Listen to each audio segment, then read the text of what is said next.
నమస్తే, welcome to young times. నేను బాపయ్య. మంచు ఫ్యామిలీలో మరో వివాదం చెలరేగబోతోందా అని అంటే అటు పొలిటికల్ వర్గాలు కావచ్చు, ఇటు సినీ వర్గాలు కావచ్చు అవుననే సమాధానం ఇస్తున్నాయి. ఆల్రెడీ మొన్నటికి మొన్న ఒకళ్ళ మీద ఒకళ్ళు కేసులు పెట్టుకునే స్థాయికి వెళ్ళింది వ్యవహారం. మంచు విష్ణుకి, మంచు మనోజ్కి ఇద్దరికి మధ్య మంచినీళ్ళు పోసిన పెట్రోల్ లాగా మండుతుందేమో అని అనిపిస్తుంది. అలాగే మంచు మోహన్ బాబుకి ఆయన చిన్న కుమారుడు మంచు మనోజ్కి మధ్య పచ్చగడ్డి వేసిన భగ్గుమంటుందేమో అనిపించే స్థాయిలో వివాదాలు రగిలాయి. మొత్తం మీద ఆ వివాదాలన్నీ సద్దుమణిగాయి కదా. ఎవరి పని వాళ్ళు చూసుకుంటున్నారు. మోహన్ బాబు పని మోహన్ బాబు చూసుకుంటున్నాడు. మంచు విష్ణు ఏవో సినిమాలు చేసుకుంటున్నట్టున్నాడు.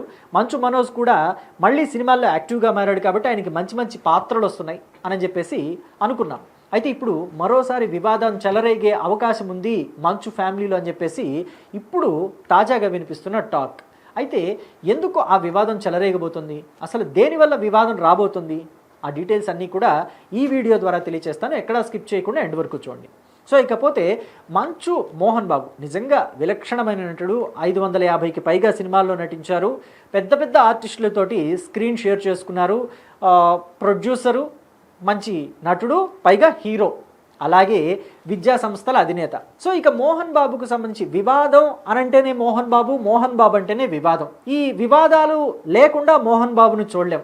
ఈ కాంట్రవర్సీ లేకుండా మంచు ఫ్యామిలీ ఉండదు అని చెప్పి చెప్పడంలో కూడా ఎటువంటి డౌట్ లేదు. మొన్నటికి మనం చూస్తే మంచు మోహన్ బాబుకు సంబంధించిన యూనివర్సిటీ ఉందిగా, మోహన్ బాబు యూనివర్సిటీ. ఆ యూనివర్సిటీలో ఏవో అవకతవకలు జరిగాయని చెప్పేసి దానికి సంబంధించి ఎవరో నిరసన తెలియజేయడానికి వచ్చిన వాళ్ళని కిడ్నాప్ చేసి తీసుకువెళ్లారని చెప్పేసి అదొక కేసు కూడా ఉంది. సో అలాగే మంచు మోహన్ బాబుకి, మంచు మనోజ్కి సరిపట్టం లేదని, మంచు విష్ణుకి, మంచు మనోజ్కి సరిపట్టం లేదని కూడా ఒక వివాదం ఉంది. ఇది చాలా అన్నట్టు ఇప్పుడు మరో వివాదం ఏంటంటే మంచు మనోజ్ భార్య మంచు మౌనిక, అంటే ఆవిడ భూమా మౌనిక అనుకోండి, మంచు మనోజ్ని పెళ్లి చేసుకుంది కాబట్టి మంచు మౌనిక అనే చెప్పాలి. మంచు మౌనిక రాజకీయ ఆరంగేట్రం చేయబోతున్నారని చెప్పేసి తెలుస్తుంది. అయితే మంచు మౌనిక రాజకీయ ఆరంగేట్రం చేస్తే వీళ్ళకెందుకు ఇబ్బంది, వీళ్ళింట్లో ఎందుకు వివాదం చెలరేగుతుందనేక మీ డౌట్. సో అక్కడికే వస్తున్నాను ఏమాత్రం లేట్ చేయకుండా. ఎందుకంటే మంచు విష్ణు భార్య ఎవరు, వైఎస్ ఫ్యామిలీకి సంబంధించిన అమ్మాయి. వైఎస్ రాజశేఖర్ రెడ్డికి చాలా దగ్గరి బంధువు, కావాల్సిన అమ్మాయి కూడా. మంచు విష్ణు విరానికని పెళ్లి చేసుకున్నారు. విరానికని పెళ్లి చేసుకున్నప్పుడు మరి మంచు విష్ణు అప్పటి నుంచి కూడా జగన్మోహన్ రెడ్డికి సన్నిహితంగా ఉంటూ వచ్చారు. పైగా 2019 ఎన్నికల్లో మంచు విష్ణు, మంచు మోహన్ బాబు ఇద్దరు వైసీపీ కండువా కూడా కప్పుకున్నారు. మంచు మోహన్ బాబు అయితే తెలుగుదేశం పార్టీ అధినేత నారా చంద్రబాబు నాయుడు మీద వివాదాస్పద వ్యాఖ్యలు కూడా చేశారు. ఇష్టానుసారంగా మాట్లాడారు, పేట్రేగిపోయారని చెప్పాలి. ఒక మాటలో చెప్పాలంటే మోహన్ బాబు స్టైల్లో నిరసనలు కూడా తెలియజేశారు. మంచు విష్ణు, మంచు మోహన్ బాబు, మంచు మనోజ్ ముగ్గురు కూడా రోడ్ల మీద కూర్చొని మా విద్యా సంస్థకి అన్యాయం జరిగిపోతుందో అని చెప్పేసి ఒక పెద్ద డ్రామా కూడా క్రియేట్ చేశారు. సో అవన్నీ ఎందుకు చేశారు అని అంటే ఖచ్చితంగా వైఎస్ ఫ్యామిలీ తోటి వాళ్ళకి బంధుత్వం ఉంది. విరానికాని విష్ణు పెళ్లి చేసుకున్నాడు కాబట్టి, విరానిక మరి వైఎస్ ఫ్యామిలీకి సంబంధించిన అమ్మాయి కాబట్టి వాళ్ళకి అనుకూలంగానే ఉంటూ ఉన్నారు కూడా ఇప్పటి వరకు. అయితే మంచు మనోజ్ పరిస్థితి వేరు. మంచు మనోజ్కి మొదటి పెళ్లి చేశారు కానీ ఆ వివాహం కొన్నాళ్ల తర్వాత విచ్ఛిన్నమైంది, విడాకులు తీసుకున్నారు. ఆ ఫ్యామిలీ ఇష్యూస్ వల్లనే మనోజ్ చాలా కాలం పాటు సినిమాలకు కూడా దూరంగా ఉన్నారు. ఈ క్రమంలోనే మంచు మనోజ్కి మౌనికతోటి పరిచయం అయింది. మౌనికకి అప్పటికే ఒక పెళ్ళయింది, ఒక బాబు కూడా ఉన్నాడు. కానీ వాళ్ళిద్దరు మనసులు కలిశాయి. ఆమెకు కూడా వివాహ బంధంలో ఏవో ఇబ్బందులు ఉన్నాయి కాబట్టి ఆవిడ కూడా భర్తకి దూరంగా ఉంటున్న క్రమంలోనే మంచు మనోజ్, మౌనిక ఇద్దరు కలిశారు, మనసులు కలిసాయి, పెళ్లి కూడా చేసుకున్నారు. మొదట్లో మోహన్ బాబు పెళ్లికి ఒప్పుకోకపోయినా తర్వాత ఒప్పుకున్నారనే టాక్ కూడా వచ్చింది. సో మొత్తం మీద పెళ్ళి అయితే అందరూ దగ్గరుండే చేశారు, అది అంతా ఓకే. కానీ మౌనిక ఏ ఫ్యామిలీకి సంబంధించిన అమ్మాయి, భూమా ఫ్యామిలీకి సంబంధించిన అమ్మాయి. భూమా నాగిరెడ్డి, శోభా నాగిరెడ్డి 2014 టైంలో వైఎస్ఆర్ కాంగ్రెస్ పార్టీ నుంచే పోటీ చేశారు. శోభా నాగిరెడ్డి ఎమ్మెల్యేగా గెలిచారు ఆళ్లగడ్డ నుంచి. ఆ తర్వాత ఆవిడ మరణం తర్వాత భూమా నాగిరెడ్డి ఎమ్మెల్యే అయ్యారు. ఆ తర్వాత మళ్ళీ ఆయన చనిపోయిన తర్వాత అఖిలప్రియ ఎమ్మెల్యేగా ఎన్నికయ్యారు. అంటే అక్కడ పెట్టిన బై ఎలక్షన్లో ఆవిడే ఎమ్మెల్యేగా నిలబడ్డారు. ఆవిడ ఎమ్మెల్యే అయితే చంద్రబాబు నాయుడు ఆవిడకి మంత్రి పదవి కూడా ఇచ్చారు. మంత్రి పదవిని కూడా ఆవిడ నిర్వర్తించారు చాలా చక్కగా, అఖిలప్రియ. సో అయితే మరి తెలుగుదేశం పార్టీలో వాళ్ళు ఇప్పుడు క్రియాశీలకంగా ఉన్నారు. జగత్ విఖ్యాత్ రెడ్డి కావచ్చు, లేకపోతే ఇంకా ఇతరత్ర వాళ్ళ బంధువర్గం కావచ్చు, వాళ్ళంతా తెలుగుదేశం పార్టీలోనే ఉన్నారు.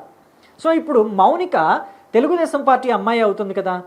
మౌనిక మళ్ళీ రాజకీయ అరంగేట్రం చేస్తోంది అని చెప్పేసి ఇప్పుడు ఒక మాట బయటకు వచ్చింది. మనోజే స్వయంగా అనౌన్స్ చేశారు, భూమా మౌనిక రాజకీయంగా కొత్త లైఫ్ స్టార్ట్ చేయబోతున్నారు అని చెప్పేసి, పొలిటికల్ ఎంట్రీ ఇస్తున్నారు అని చెప్పేసి ఆయన ఒక స్టేట్మెంట్ ఇచ్చారు.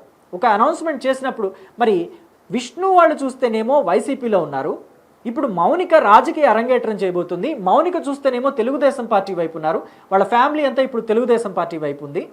మరి ఇలాంటప్పుడు మంచు ఫ్యామిలీలో మరోసారి వివాదం చెలరేగదంటారా? చెలరేగితే ఎలా ఉంటుంది అని మీరు అనుకుంటున్నారు? మౌనికకి తెలుగుదేశం పార్టీలో సీటు కన్ఫర్మ్ అవుతుందా?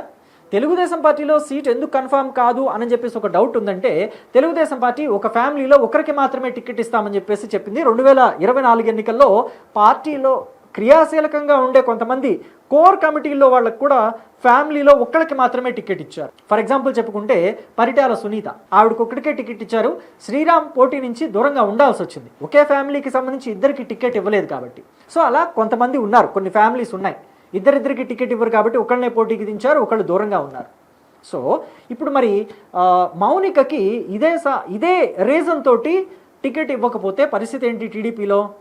ఎందుకంటే ఆల్రెడీ అఖిల ప్రియ ఎమ్మెల్యేగా ఉన్నారు కాబట్టి మళ్ళీ ఆవిడకి టికెట్ ఇవ్వాలి 2029 ఎన్నికల్లో. మళ్ళీ ఆవిడ చెల్లికి కూడా టికెట్ ఇస్తారా అంటే ఇచ్చే అవకాశం కూడా ఉంది. ఎవ్వరూ పూర్తిగా ఇవ్వరని చెప్పడానికి లేదు. పెళ్లి చేసుకుని ఆ అమ్మాయి బయటకు వెళ్ళిపోయింది కాబట్టి ఇప్పుడు మంచువారి కోడలు కాబట్టి మరి టికెట్ ఇచ్చే అవకాశం కూడా ఉంది. ఒకవేళ ఇవ్వకపోతే కనుక జనసేన పార్టీ నుంచి కంటెస్ట్ చేసే అవకాశం ఉందంటున్నారు. జనసేన పార్టీలో కూడా మంచు మనోజ్కి చాలా సత్సంబంధాలు ఉన్నాయి. పవన్ కళ్యాణ్ తోటి కూడా మంచి ర్యాపో ఉంది, మంచి సంబంధాలు ఉన్నాయి, ఫ్రెండ్షిప్ కూడా ఉంది. సో కాబట్టి ఖచ్చితంగా జనసేన నుంచైనా పోటీ చేస్తుంది మౌనిక అని అంటున్నారు. అయితే నంద్యాల నుంచి పోటీ చేసే అవకాశం కూడా ఉందని చెప్తున్నారు. సో కాబట్టి ఖచ్చితంగా రాజకీయాల్లో ఎంటర్ అయ్యేదే, ఖచ్చితంగా ఎక్కడా కూడా వెనక్కి తగ్గే పరిస్థితి లేదు. రాజకీయంగా ముందుకే వెళ్తారు. పైగా మౌనికకి కూడా చాలా ఇంట్రెస్టెడ్గా ఉన్నారు రాజకీయాల్లోకి వెళ్ళాలని చెప్పేసి కూడా తెలుస్తుంది. మరి ఇవి మంచు ఫ్యామిలీలో వివాదాల్ని ఇంకా పెంచుతాయా, లేకపోతే ఎవరి లైఫ్ వాళ్ళదే అని అనుకుని ఆల్రెడీ వేరుగా ఉంటున్నారు కాబట్టి ఎవరి లైఫ్లో వాళ్ళు ముందుకు వెళ్తారా? ఏం జరగబోతుందని మీరు అనుకుంటున్నారు? మీ అభిప్రాయాన్ని కమెంట్ బాక్స్లో తెలియచేయండి.